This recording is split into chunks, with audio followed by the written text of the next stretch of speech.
How to add similar fractions. So, itong 5/8, 3/8, and 1/8 are similar fractions. So, kapag sinabi nating similar fractions, ibig sabihin magkapareho ang denominators.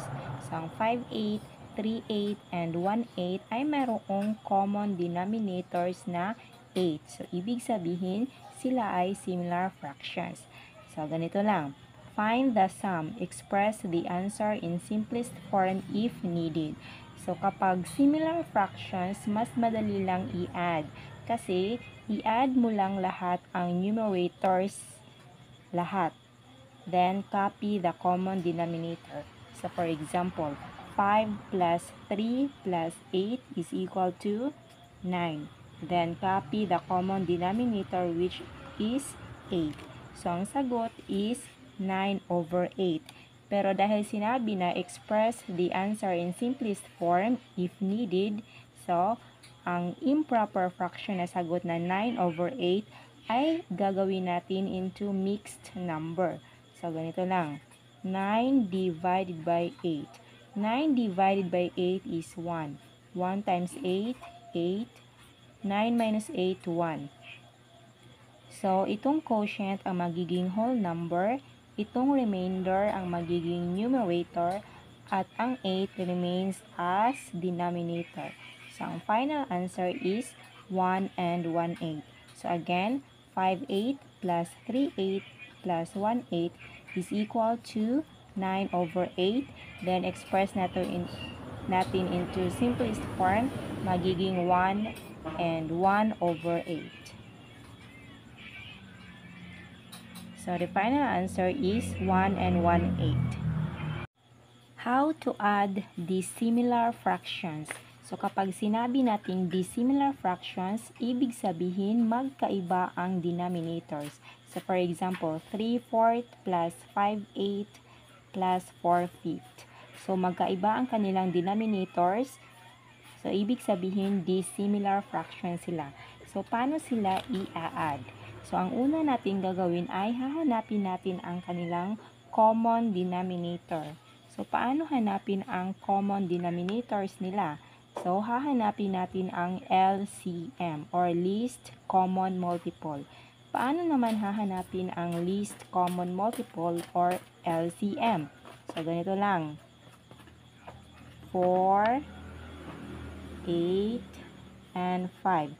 So, ang denominators na 4, 8, and 5, hahanapin natin ang kanilang multiples. So, 4 times 1, 4. 4 times 2, 8. 4 times 3, 12. 4 times 4, 16. 4 times 5, 20. 4 times 6, 24. 4 times 7, 28. 4 times 8, 32. 4 times 9, 36. 4 times 10, 40, and so on. Then, multiples of 8. 8 times 1, 8. 8 times 2, 16. 8 times 3, 24. 8 times 4, 32. 8 times 5, 40. 8 times 6, 48, and so on. Then, multiples of 5. 5 times 1, 5. 5 times 2, 10. 5 times 3, 15. 5 times 4, 20. 5 times 5, 25. 5 times 6, 30. 5 times 7, 35. 5 times 8, 40, and so on. So, hahanapin natin ang LCM ng 4, 8, and 5. So, anong numero na magkapareho sila na andito sa 4, 8, and 5 na pinakamaliit? So, itong 40. Ayan. So, ibig sabihin, ang common denominators ng 3/4, 5/8, and 4/5 is 40. So, ang bagong denominators natin ay magiging 40 na. So, maghahanap tayo ng numero na i-multiply natin sa 4 at ang sagot ay magiging 40. So, anong numero na kapag min-multiply natin sa 4 ay magiging 40? So, 10. Then, copy lang natin dito sa numerator. Then, maghahanap tayo ng numero na kapag minultiply natin sa 8 ay magiging 40. So, 5. Then, copy lang natin dito sa numerator. Then, maghahanap tayo ng numero na kapag minultiply natin sa 5 ay magiging 40. So, 8. Then, copy lang natin dito. Then, pwede na nating i-multiply. So, 3 times 10, 30. 4 times 10, 40. 5 times 5, 25. 8 times 5, 40. 4 times 8, 32. 5 times 8, 40. So, ngayon, nagiging similar fractions na sila. Tingnan nyo. Magkapareho na ang kanilang denominator. So, pwede na natin silang i-add. So, 30 plus 25 plus 32. So, 0 plus 5 plus 2, 7. 3 plus 2, 5 plus 3, 8. So, 87 over 40. Copy lang natin ang common denominator. So, ang sagot ay 87 over 40. Pero dahil sabing express the answer in simplest form if needed, so, dahil improper fraction ang 87 over 40, gagawin natin yang mixed number. So, ganito lang. 87 divided by 40. So, 87 divided by 40 is 2. 2 times 0, 0. 2 times 4, 8. So, 87 minus 80 is 7.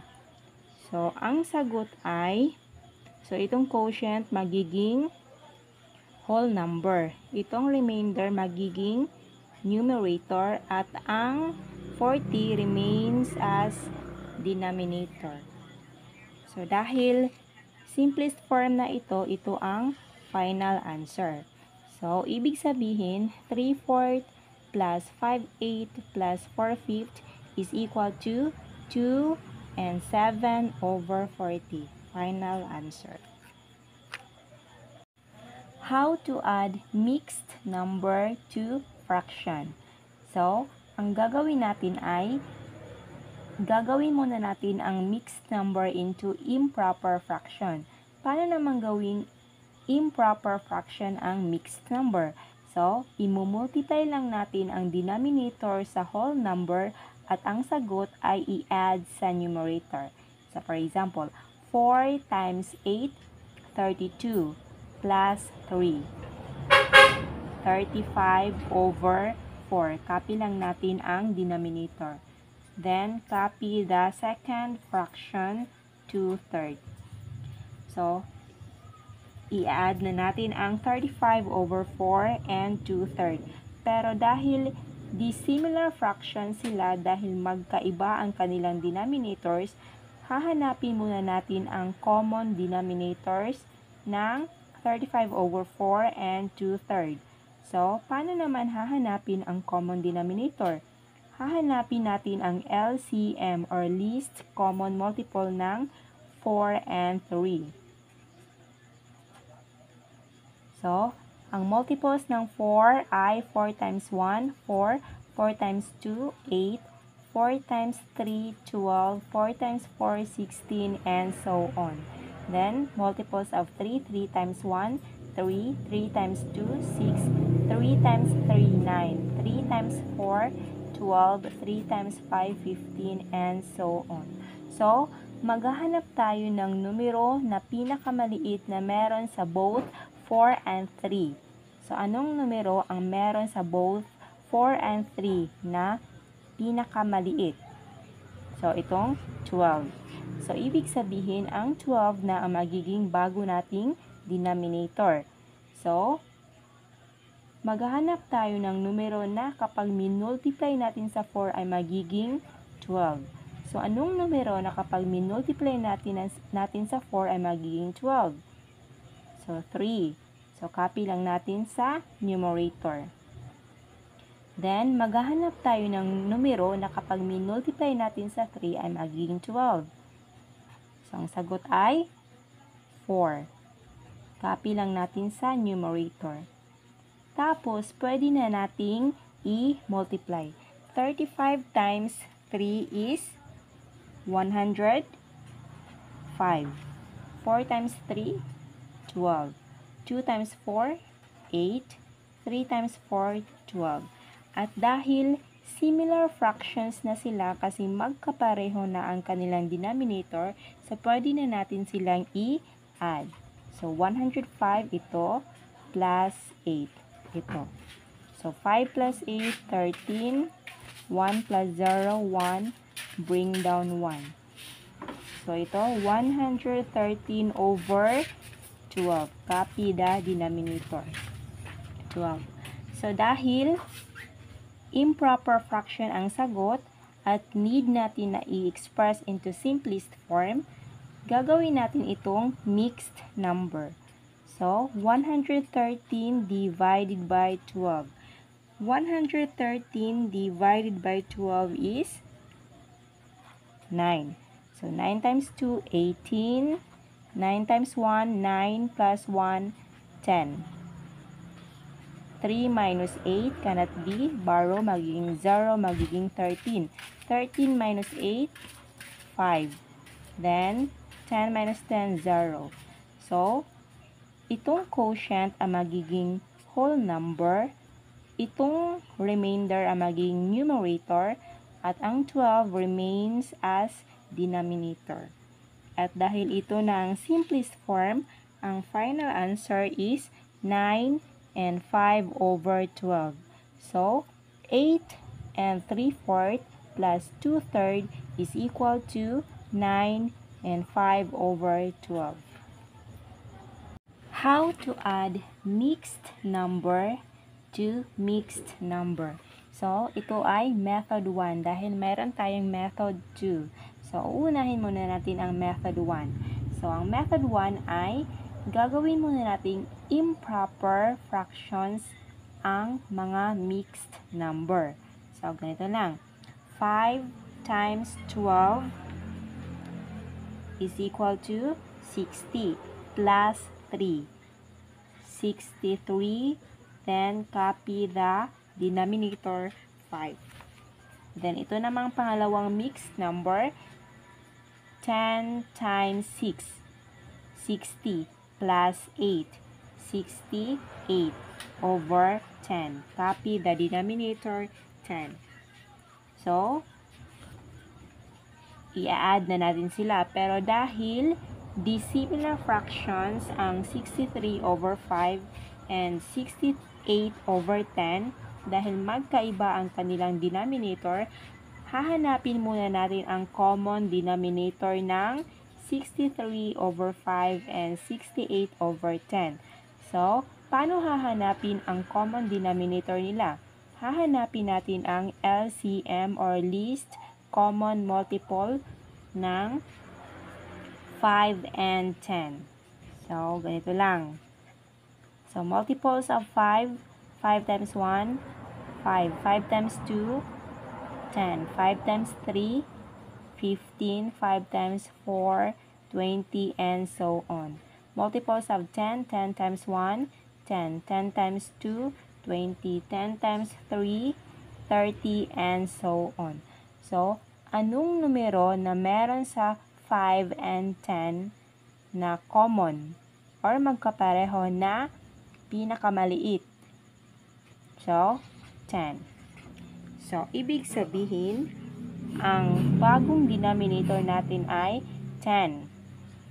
So, dito tayo. Maghahanap tayo ng numero na kapag minultiply natin sa 5 ay magiging 10.